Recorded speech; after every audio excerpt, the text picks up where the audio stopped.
વ્રત 84 કોષ દર્શનની આ પાવન યાત્રામાં આપ સૌનું હાર્દિક સ્વાગત છે. રાધે રાધે. આજે અમારી યાત્રાના બીજા દિવસનો બીજો પડાવ હતો. બપોરના ભોજન પ્રસાદ લીધા બાદ પ્રભુ સ્મરણ સાથે અમારી યાત્રાના બીજા દિવસના બીજા પડાવની શરૂઆત થઈ. તમામ યાત્રિકો પોતપોતાના વાહનમાં બેસી મથુરા તરફ પ્રસ્થાન કરવા લાગ્યા. આજે સાંજ સુધીની અમારી યાત્રાના આ બીજા ભાગમાં વ્રત 84 કોષના દિવ્ય દર્શનો નિર્ધારિત હતા, જેમ કે શ્રી કૃષ્ણનું જન્મસ્થળ કારાગૃહ મથુરા, શ્રી દ્વારકાધીશ મંદિર વિશ્રામ ઘાટ અને શ્રી મહાપ્રભુજીની બેઠક. દરેક સ્થળ પોતાની અનોખી લીલા સાથે અને વિશિષ્ટ આધ્યાત્મિક અનુભૂતિ લઈને આવેલું છે. નિર્ધારિત કાર્યક્રમ અનુસાર આજે અમે સૌ ઉત્સાહ, શ્રદ્ધા અને ભક્તિ ભાવ સાથે આ પાવન યાત્રા પર નીકળી પડ્યા છીએ. તો આવો, તમે પણ જોડાયેલા રહો આ દિવ્ય વૈષ્ણવ મિલાપ યાત્રા સાથે અને અનુભવો વ્રત 84 કોષ દર્શનનો અલૌકિક આનંદ. રાધે રાધે. બપોરના પવિત્ર સમયે સૌ યાત્રિકો ભક્તિભાવ સાથે પ્રસાદ ગ્રહણ કરી રહ્યા છે અને આ પવિત્ર યાત્રાની મધુર ક્ષણોને હૃદયમાં સંભાળી રહ્યા છે.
હવે આ વ્રજયાત્રામાં અમે હાલમાં મથુરા શ્રી કૃષ્ણ જન્મસ્થળ પર પહોંચ્યા છીએ.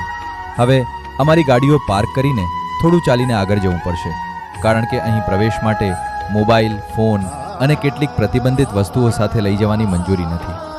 તો બધું બસમાં જ મૂકી અમે એન્ટ્રી ગેટ તરફ ધીમે ધીમે સાથે આગળ વધી રહ્યા છીએ.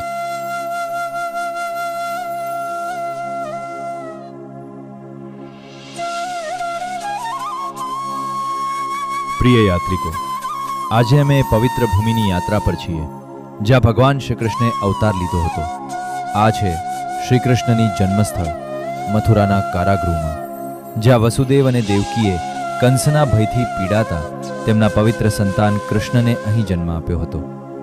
શાસ્ત્રો કહે છે કે જ્યારે કૃષ્ણ કારાગૃહમાં જન્મ્યા ત્યારે આખા વ્રજધામમાં એક અનોખો દિવ્ય પ્રકાશ પ્રસર્યો.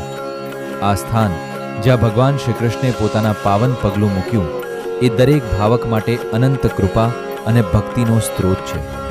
આજે અમે આ પવિત્ર ભૂમિના દર્શન સાથે આપણા હૃદયમાં કૃષ્ણ રસને અનુભવી રહ્યા છીએ.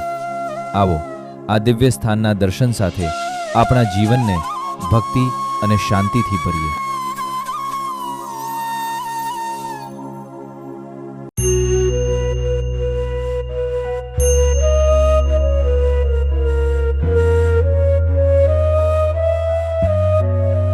મથુરા કૃષ્ણ જન્મસ્થળ માટે કેટલાક અગત્યના દર્શન નિયમો છે.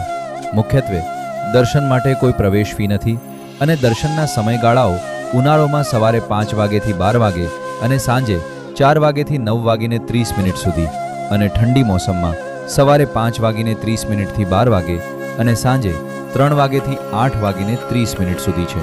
દર્શન દરમિયાન મોટા ઝબ્બુ, શસ્ત્રો અને ફ્લેશ ઉપયોગ ન કરવા વિનંતી છે અને સુરક્ષાની તપાસ પણ થઈ શકે છે. કૃષ્ણ ગોવિંદ હરે મુરારી હે નાથ. અહીં લોકર સુવિધા પણ ઉપલબ્ધ છે, જેથી તમે તમારા કેમેરા, મોબાઈલ ફોન અને અન્ય વસ્તુઓ સુરક્ષિત રીતે રાખી શકો. દર્શન કર્યા પછી તમે લોકરને તમારું ટોકન બતાવીને તમારી ચીજોને પાછા લઈ શકો. આ રીતે તમે બિન વધારાની ચિંતા કર્યા વિના ધાર્મિક દર્શનમાં સંપૂર્ણતા સાથે જોડાઈ શકો. स्वामी सखा हमारे हे नाथ नारायण वासुदेव. श्री कृष्ण गोविंद हरे मुरारी हे नाथ नारायण. हो भज मन नारायण नारायण नारायण. भज मन नारायण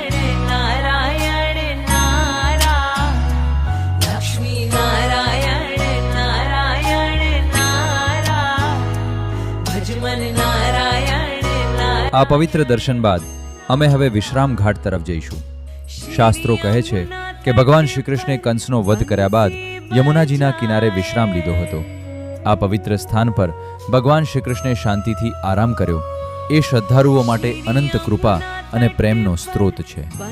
ત્યારબાદ આપણે દ્વારકાધીશ મંદિર, મહાપ્રભુજીની બેઠક અને યમુનાજીની મહાઆરતીના દરવે દર્શન માટે જોડાઈશું. તો આપ સૌ સાથે રહો. આ ભક્તિભર્યા યાત્રામાં જોડાઈને શ્રી કૃષ્ણની કૃપાનો આ અદ્ભુત આનંદ અનુભવો. અને જો તમને આ વિડીયો પસંદ હોય તો આ ચેનલને લાઈક, શેર અને સબસ્ક્રાઇબ કરવાનું ભૂલતા નહીં, જેથી તમને આવી ધાર્મિક યાત્રાઓના વધુ વિડીયો મળતા રહેશે. જોડાયેલા રહો જીવન સૃષ્ટિ યુટ્યુબ, ફેસબુક અને ઇન્સ્ટાગ્રામ ચેનલ સાથે. રાધે રાધે. ગોવિંદ મેરો હૈ, गोपाल मेरो है. गोविंद मेरो है, गोपाल मेरो है. श्री बाके बिहारी नंदलाल मेरो है. नंदलाल मेरो है, नंदलाल मेरो है. मन मंदिर में छवि तुम्हारी,